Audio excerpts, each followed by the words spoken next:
1935 ముస్లిం వివాహ చట్టాన్ని రద్దు చేస్తూ తీర్మానం చేశారు హేమంత్ బిశ్వ శర్మ అస్సాంలో. దానికి మంత్రివర్గం ఆమోదం కూడా తెలిపింది. ఆ విషయాన్ని ఆయన ఎక్స్లో పోస్ట్ చేశారు. మామూలుగా భారత రాజ్యాంగం ప్రకారం 18, 21 అంటే అమ్మాయికి 18 సంవత్సరాలు, అబ్బాయికి 21 సంవత్సరాలు వయసు వచ్చిన తర్వాత మాత్రమే వివాహం చేయాలి.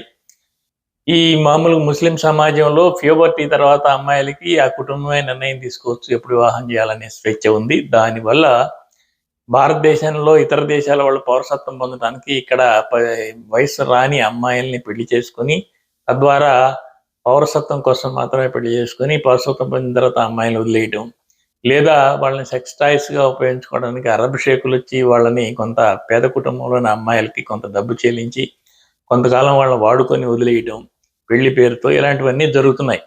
ఇలాంటి అజ్ఞానాన్ని మొత్తాన్ని తొలగించడానికి హేమంత్ బిశ్వ శర్మ ఒక సాహసవంతమైన నిర్ణయం తీసుకున్నారు. రాజీవ్ గాంధీ తన హయాంలో షాబానో కేసు టైంలో ఈ విధమైన నిబంధనని పార్లమెంటు సవరణ కూడా చేసి ఇలాంటి నిబంధనలన్నీ కూడా చేర్చారు. అవన్నీ కూడా చాలా రాష్ట్రాల్లో కొట్టివేయడం జరిగింది. ఇప్పుడు అస్సాంలో కూడా ఎత్తివేశారు.